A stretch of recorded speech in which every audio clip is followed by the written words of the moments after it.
mysterious incidents that many say include UFO crashes, dogfights, and underground reverse engineering at the most top secret of all former Soviet military bases, Kapustin Yar.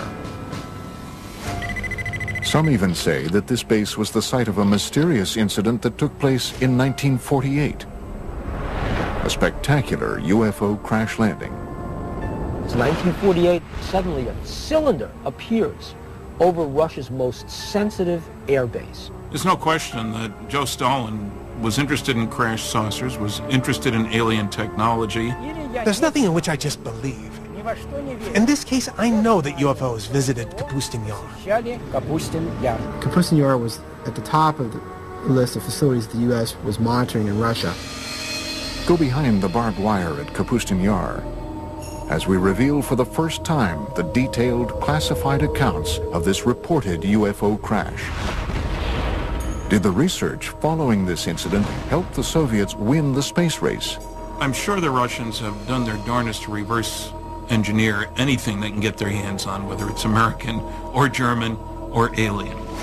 From never-before-seen reconnaissance footage of this secretive base. This U-2 imagery of Kapustin Yar is the first time anyone outside the CIA or the intelligence community has looked at it. To an exclusive look deep underground into Kapustin Yar's UFO Research Center.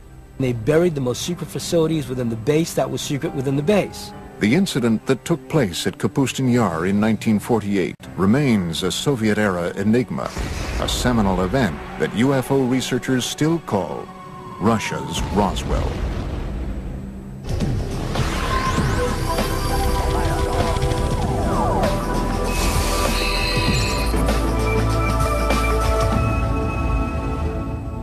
This is Kapustin Yar, a top-secret military facility located 60 miles southeast of the former Stalingrad and 500 miles south of Moscow. Built under the personal direction of Joseph Stalin, it is Russia's oldest and largest military facility. Its activities over the past 60 years have fueled controversy over what really goes on behind these walls. Kapustin Yar, or Vladimirovka, as initially it was called. It was, and it still is, it's the first Russian space range. I'm Vladimir Semenov, and I was with KGB for 26 years. Kapustin Yar, everything was top secret. It was nothing there not secret. I am Sergei Khrushchev's son and former Prime Minister of Soviet Union, Nikita Khrushchev. Less than a year after the Roswell crash made headlines around the world, many believe that this Russian base may have experienced a landmark UFO encounter and crash of its own. June 19, 1948, early evening. According to reports, Kapustin Yar's air traffic controller sees a strange object appear on his radar screen. At the exact same moment, a MiG pilot about 10 kilometers downrange from the base sees a large silver cigar-shaped UFO directly in front of him. He radios back to the base that he's being blinded by a bright light. A Russian pilot encountered a UFO in 1948 and tried to attack it with extremely unfortunate results for both. The pilot was blinded by rays of light emanating from the UFO. It is believed that under direct orders from Soviet Air Force Commander-in-Chief Zyugarov, the pilot engaged the UFO for almost 3 minutes before launching a missile that was finally able to bring the object down.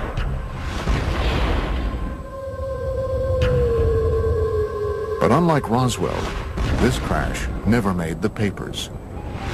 It's 1948, it's a secret airbase. Suddenly a cylinder appears over Russia's most sensitive airbase. They scramble the MiGs. It's a dogfight.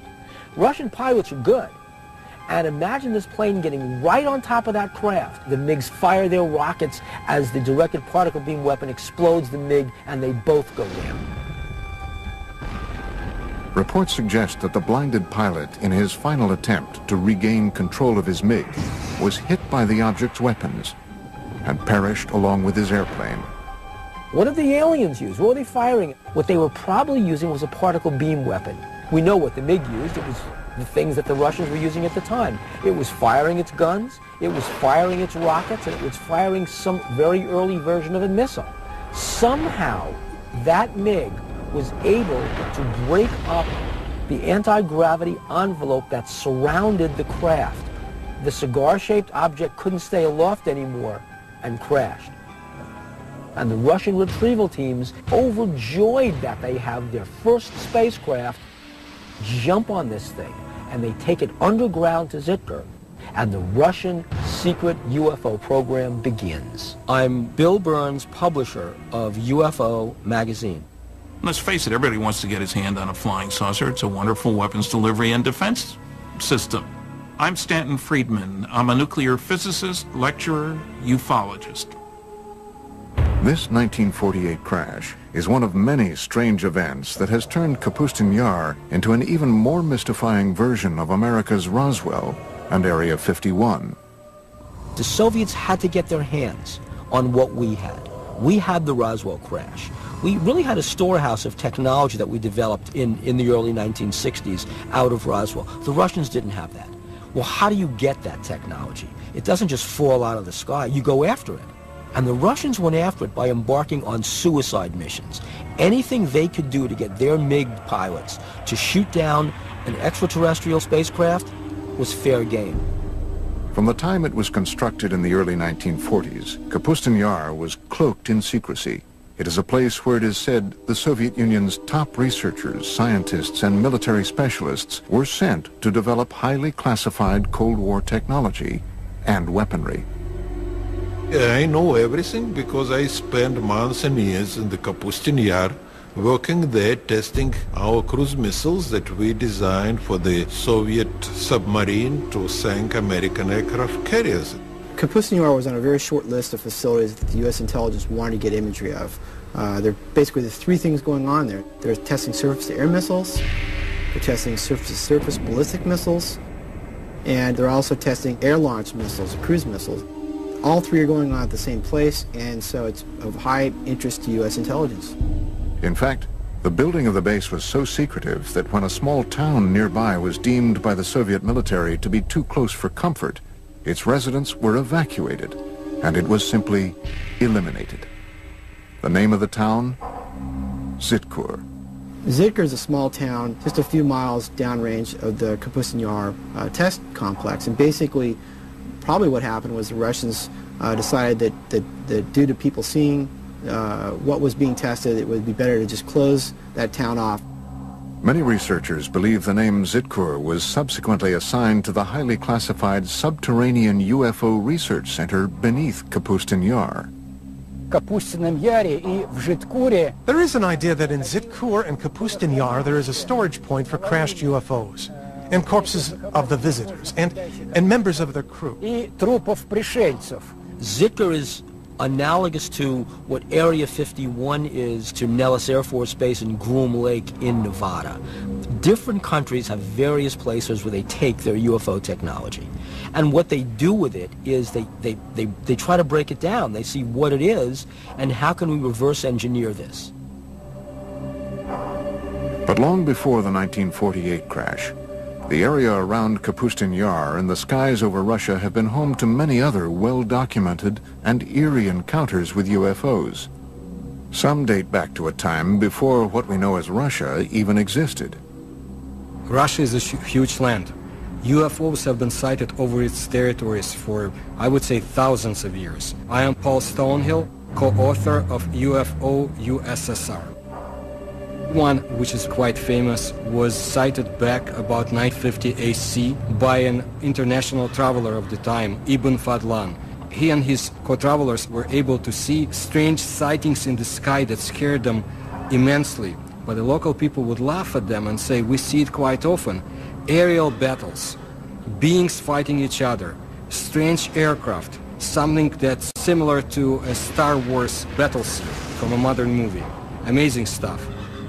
Legend has it that the spectacular aerial battles that played out in the skies gave the Arab warriors strength and courage to defeat their enemies during the next day's fight. In the 17th century, Russia experienced a rash of UFO sightings. These objects were described by many who witnessed them as comet-shaped balls of fire. The most famous one would be the Rob Ozero incident, when a very unusual, huge fiery disc arrived in the area of a northern Russian lake. one eyewitness submitted the following account. On this, the 15th day of August in the year 1663, a great crash sounded out from the heavens. Around the stroke of midday, there descended upon Robozero a great ball of fire from the clearest of skies. In front of the fire, there were two fiery beams. It went from south to the west and was about 500 meters away when it vanished. But once again it returned, staying over Robozero for 1 hour and a half, filling all those who saw it with a great dread. This documented account goes on to detail fishermen scalded by the burning lake, along with glowing fish that flung themselves onto the ground to escape the looming fireball. Stories, like what they saw over Robozero, were common in pre-revolutionary Russia and outside of Russia in Europe. When we speak specifically of sightings on the territory of the Soviet Union, percentages are very high, more than 50%, that these UFO sightings would be some sort of fiery, sphere-shaped UFO. Another extraordinary sighting took place over Moscow in 1892.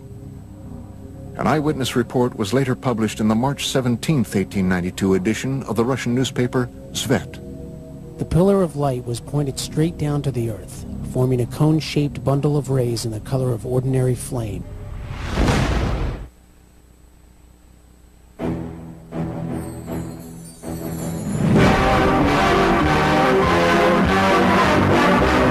Hurtling through the solar system, a streak of cosmic dust strikes the Earth. Commonly, these meteors are vaporized by friction in the atmosphere.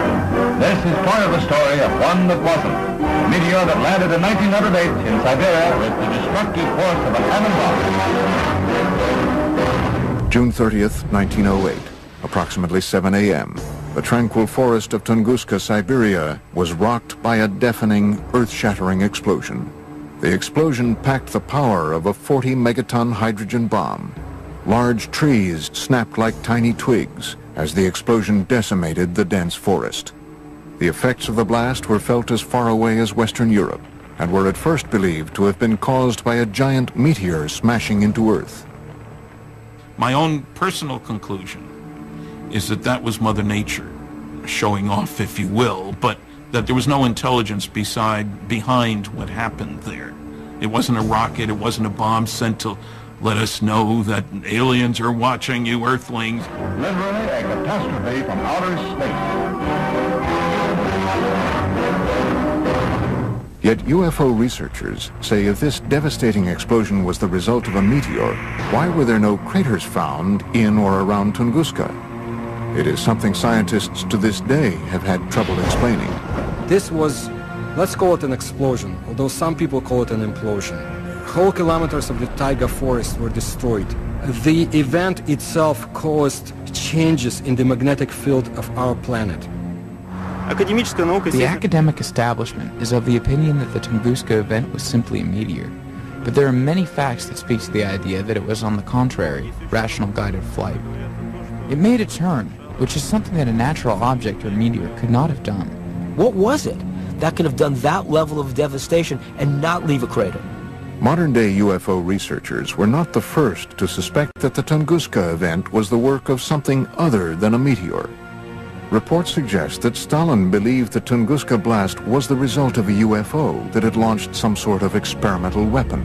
Stalin was interested in the acquired information to determine whether UFOs presented an immediate threat to the Soviet security. That's why he used some of his top scientists to give him an assessment. Scientists like Korolev studied UFO materials. Sergei Korolev, one of the Soviet Union's most celebrated scientists, would go on to become the father of the Russian space program and the man responsible for Sputnik. Along with Stalin, he was determined to solve the mystery of Tunguska. These observations prompted him to finance an expedition to the place where the Tunguska event happened. Sergei Korolev used his own money to send an expedition to the Tunguska area in helicopters. Korolev never met with Stalin. There were some researchers who was looking to prove that Korolev really met with Stalin, but they didn't find any record. Stalin presumed it really could have been a spaceship. He wanted to find the fragments of that ship, put it back together, and recreate the object for military purposes.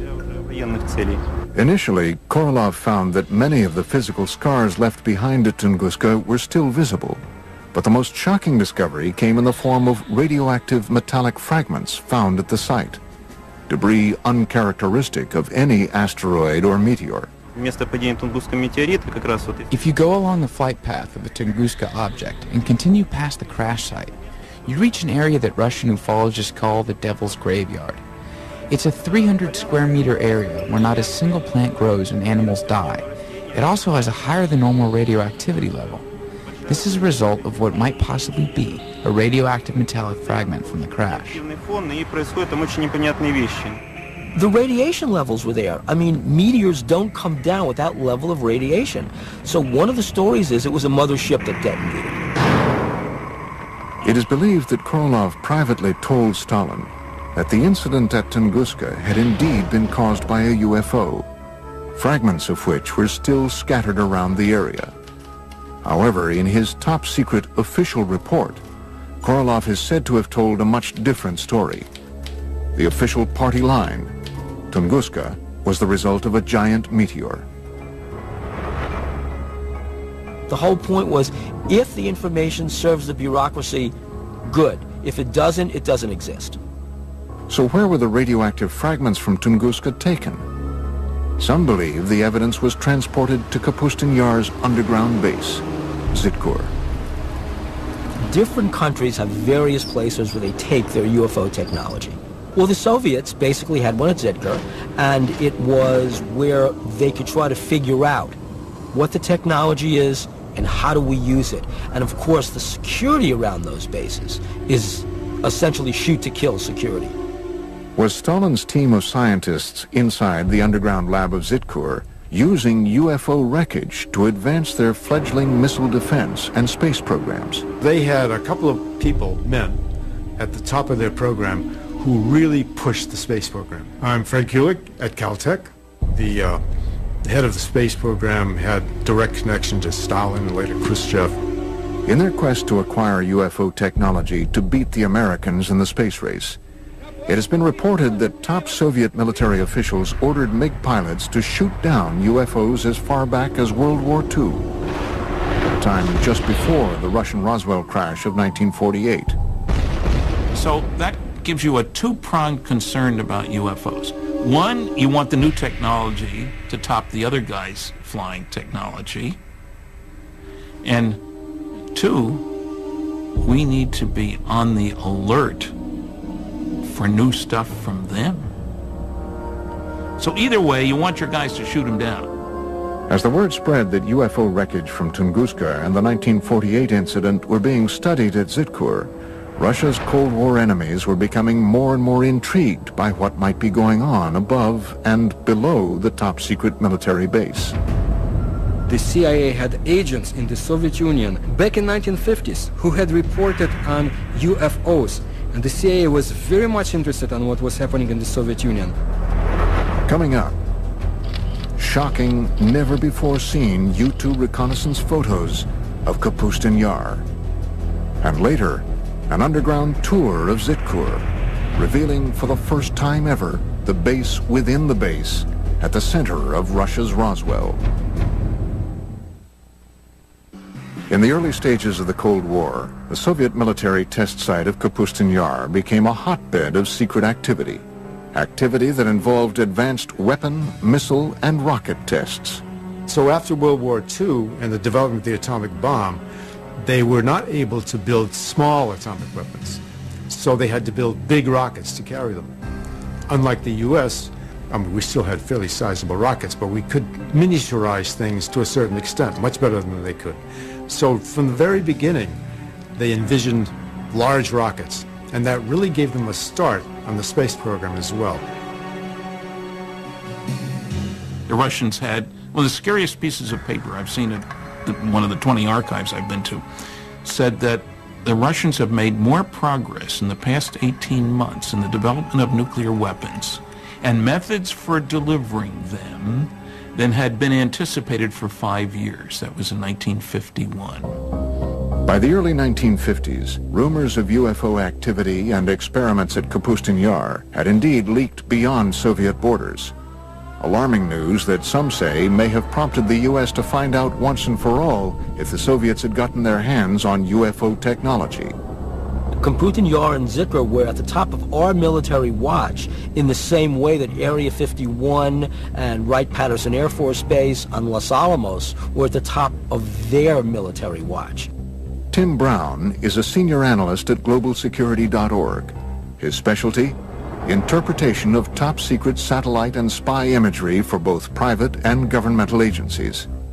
Khamputin Yar was in the top 10% of facilities that the U.S. intelligence was monitoring in Russia, and that's evidenced by just the sheer volume of declassified documents that are available that show that there was a consistent, ongoing interest in what was going on at that facility.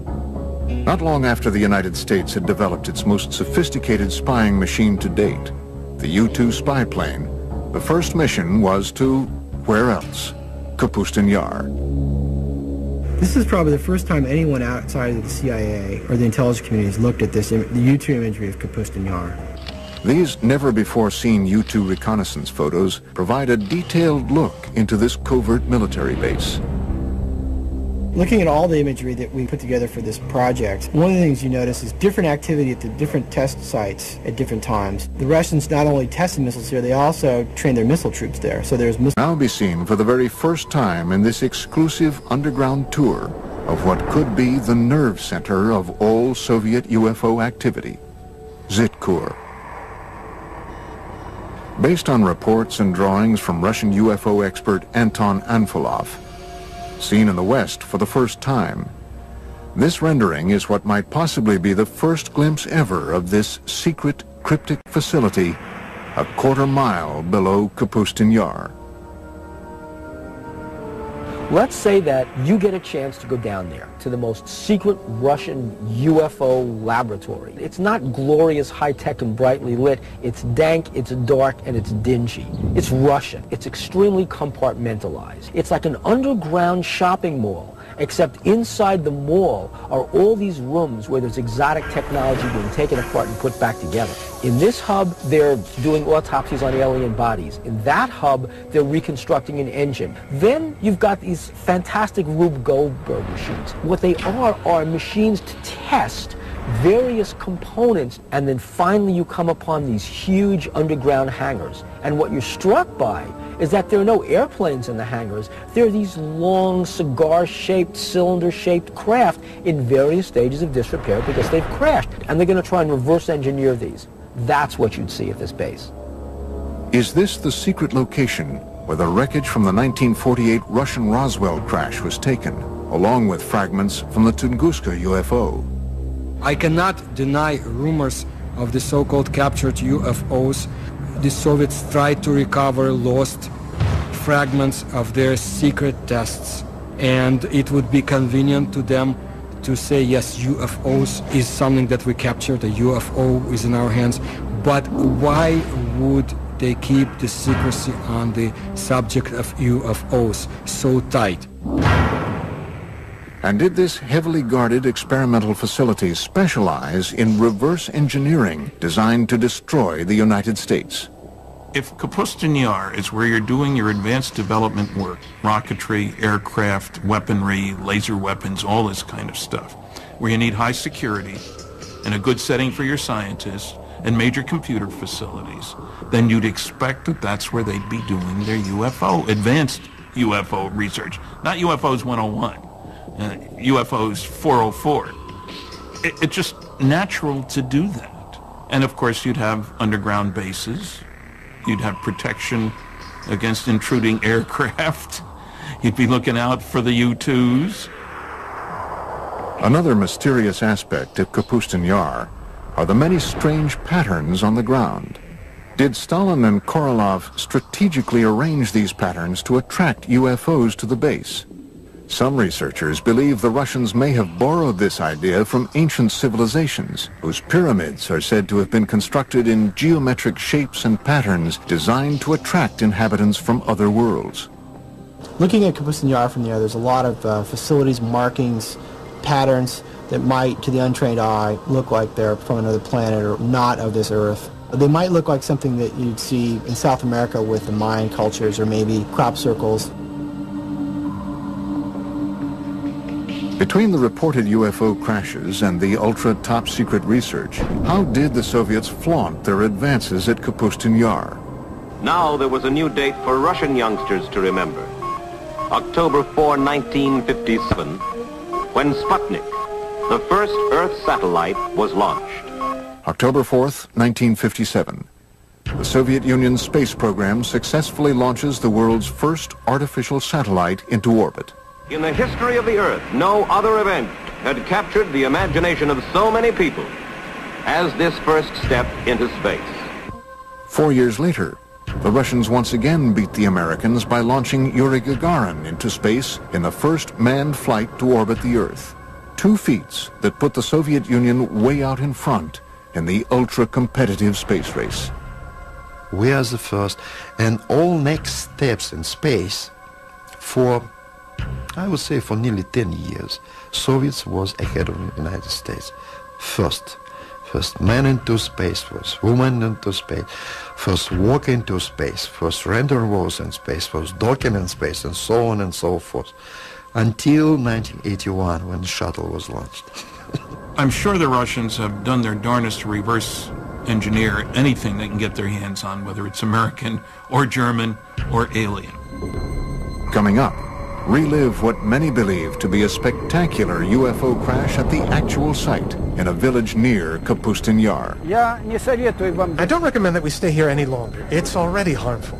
Let's leave here and go to some place where no unknown forces can act upon us and influence us. And find out exactly what the KGB knew about dogfights between MiGs and UFOs at Kapustin Yar as we open the mysterious KGB Blue file.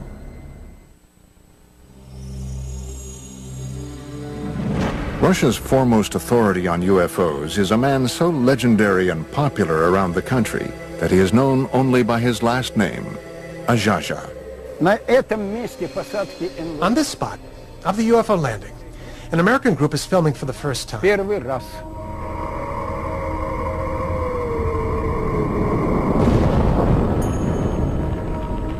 was very popular at the peak of the UFO activity in the Soviet Union. It was late 60s, 70s. At that time it was not permitted, but not restricted to talk about this. Azhaja invited the History Channel on an exclusive tour of a reported UFO crash site not too far from the site of the Russian Roswell crash of 1948. For that, I have to stand there, on that particular corner. Using 2 copper rods, Azhaja begins the tour by testing the ambient energy that the crash site still emits today.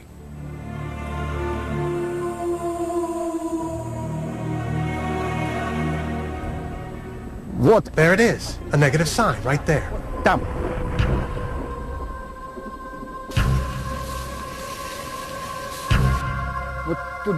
there, that way. So here, in this spot, occurred the crash landing of a flying saucer. First I'm going to go directly across. Then I'll go perpendicularly. Then I'll go by the diagonals. This is where the boundary begins. All right, I'm going towards the center. In the center, we see a lot of plant growth and compact. And what's most important is that here, it shows a positive signal. Now we are going towards the border. Now they're showing neutral. And here, here's the other part of the border. Right from here to over there. Now I'm going away from the center, toward the other side.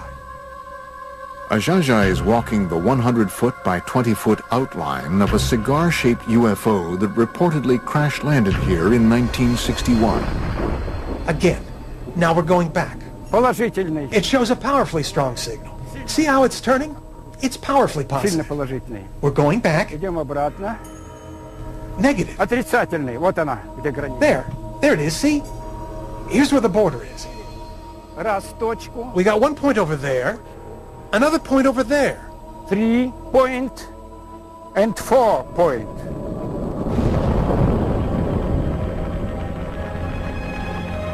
Animals avoid this place. They go around it. Cattle don't graze here. Yes, there is unknown energy, Энергия, которая which, as experience shows, affects people in a negative fashion. отрицательна. Изменяется пульс. Изменяется пульс. Your pulse changes. Возрастает сердцебиение. The heartbeat changes. You grow short of breath. You begin to sweat. Дольше оставаться, Okay. потому что это уже вредно. I don't recommend you stay here any longer because it's already harmful. Там, где на нас не влияют. Come on. Let's leave here. For a normal place, where no unknown forces will influence us and act upon us. Ajaja's account of this UFO crash was supported by a resident of adjacent Shodnya village, who upon seeing Ajaja told her account of seeing the crash out of her window, which overlooks the site from less than 200 yards away. Примерно в часа 4-5. Well, it was 4 or 5 in the evening. It was later in the day. And suddenly my mother screamed. She said, "Hey, look at that. There was some kind of ball, a sphere that flew by." And then she said, "Oh, it's probably a flying saucer." And it was a big, fiery red sphere that flew by. The sphere went over there, past the train tracks, and went down into the valley of the river Skunya, right down and over the river. Experts like Ajaja believe that UFO events like this crash, as well as the 1948 Russian Roswell crash, caused a Pandora's box to open over Kapustin Yar, leading to what some have called a war in the skies over Russia. Получали команду. Pilots would often receive orders from the ground to defend their airspace and shoot down UFOs. Other times, the UFOs would go on terrifying attacks. Атаку. What intrigues me about the Russians as much as anything is apparent dogfights between UFOs. And I've read several accounts of that, several of them having dogfights. Perhaps the most compelling evidence of encounters between Soviet MiGs and UFOs over Kapustin Yar comes firsthand from the most celebrated of all Soviet test pilots, Marina Popovich. A national hero, a cosmonaut, perhaps the Chuck Yeager of Russia. She says that she witnessed actual battles between Soviet pilots and UFOs. One incident in 1964 occurred during a Soviet Air Force training mission. Alexander Kapegin was the commander of a squadron and a pilot instructor in one of the flight schools. One day he was flying with a cadet and they were attacked by a UFO. They went into a spiral dive. While on another top-secret military expedition in February 1980, Colonel Popovich encountered multiple unidentified objects in the skies over Russia. I saw 3 fireballs, 3 amazing lights in the form of a triangle, and I observed them as they flew away. Another MiG test pilot, Colonel Vyatkin Lev Mikhailovich, agreed to tell his first-person account for our cameras for the very first time. August 7th, 1967, 6:30 in the evening. Colonel Mikhailovich reports that his MiG was momentarily captured in midair by a UFO. When I was making the aerial move to the left, suddenly from above I saw a light. This big disc began to slowly light up, and I just had time to quickly tilt the plane, but the wing hit the ray of light. The plane shook and the gauges and instruments began to move from right to left, right to left. It is as though the ray of light dissolved into shining little points of light. Imagine my surprise when my technician named Mikhail said, "Lev Mikhailovich, the wing of the airplane is glowing." As it turns out, for a whole week in the hangar, the left wing was glowing with a white light. They washed the wing with kerosene, and soon after that, the glowing ended. Fortunately, Colonel Mikhailovich's encounter with a UFO over the skies of Kapustin Yar in the 1960s did not end as dreadfully as the famous 1948 encounter in the same skies. No, I wasn't scared. I was just puzzled. I was particularly stunned that the ray of light turned out to be hard, because I felt the impact. As UFO reports continued to stream into the Soviet government from both civilians and military officials, the KGB was busy covering up the reports, silencing those who made them, and clamping down on the press. But all the while, the spy agency was creating an official report on UFO activity in the USSR called the KGB Blue File. Americans will never understand this, you know, because you have to be inside KGB to know the power KGB had. And during Stalin time, KGB was unbelievably powerful.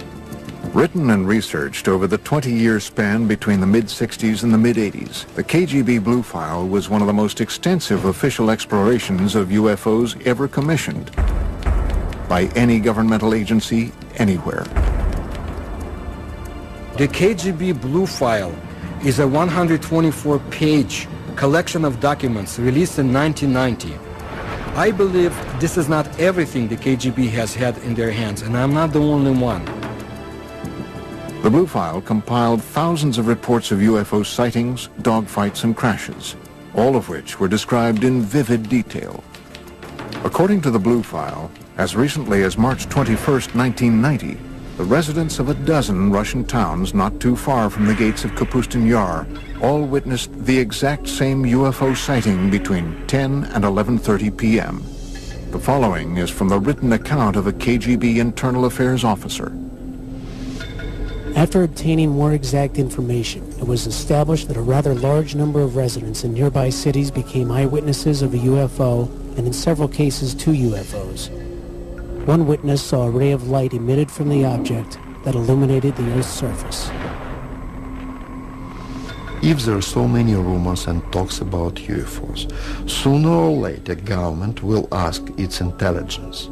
What's going on, guys? Explain us. And KGB had to create this file with all the publications abroad and some witnesses who saw or thought that they saw it. Is it possible that this 1990 incident could have been a simple military test sent up from the grounds at Kapustin Yar? Or was it yet another incident involving UFOs? Coming up, shown for the first time outside of Russia, exclusive footage of what might be the only recorded evidence of a fireball UFO crash. If the Soviet Union had not imploded under its own weight in the early 1990s, the chilling accounts you've just seen of close encounters of the first kind in and around Kapustin Yar would have remained yet another Soviet-era secret. It's different, because the time is different. You know, if you're talking with elder generation, yes, of course, no question about this. But nowadays, absolutely different. You know, younger generation now, they're living in another society and they have much more freedom. This new freedom in Russia helped the producers of this program acquire, through official channels, this Soviet military footage you are about to see. Throughout the 50s and 60s, the Soviet military experienced a string of failed rocket launches and missile tests that resulted in one disaster after another at the base. Were these simply accidents or retaliatory attacks by UFOs? I have heard a story, for what it's worth, and I don't usually talk about myths, but I've heard that 4 Soviet big launch vehicles were exploded on the pads by aliens because they kept trying to shoot down the flying saucers. Hidden from view for 45 years, a Soviet military cameraman captured the after effects of what appear to be 2 fireball-shaped UFOs that reportedly crashed early on June 3, 1960. From what we can determine, not a single person outside of the Soviet military and KGB has ever seen this footage. 3 Red Army firemen are seen running from this massive fireball, which, according to reports, continued to expand, causing other massive explosions in the area for over an hour. One of the fireball-shaped UFOs was believed to have destroyed 3 Soviet rockets on their launch pads, while the other targeted and destroyed a rocket fuel depot, all just yards from the Zitkur underground UFO research facility. The charred remains of the 2 reported UFOs seen here were quickly sent across the base to Zitkur. Try and imagine Earth as an undeveloped colony. And just like the United States and the Soviet Union fought wars over other areas, political wars over other areas, imagine the aliens want our resources. And they're fighting over Earth the same way the U.S. and the Soviet Union had conflicts over other areas after World War II. How could all of these shocking events have been held back from the public for so many years? The Stalin's time and early post-Stalin times, everything was restricted. So he was not allowed to talk about this. In Stalin time, they will simply send you to the prison. Could all of these UFO accounts and the trail of freshly unearthed evidence of UFOs be attributed to logical explanation? Or is it possible that strange things really do happen in Russia? A reporter for one of America's largest newspapers says yes. In May 2005, reports reached the Moscow bureau of the Los Angeles Times that a lake about 3 hours away from Moscow had simply vanished. We went up there because we heard that it had just disappeared, and I said, you know, I'm not going after this story. A lake does not just disappear. Kim Murphy visited the site a few days later. Her account was published on the front page of the newspaper on May 27, 2005. We got up there and just found this huge hole in the ground. The only eyewitness, as far as we know, who actually saw what happened, described going down to the lake where he says there's this swirling of water that looks like water going down a toilet bowl, just, you know, in a raging circle, just tumultuous. And it's going and it's going and it's going, and pretty soon it's gone.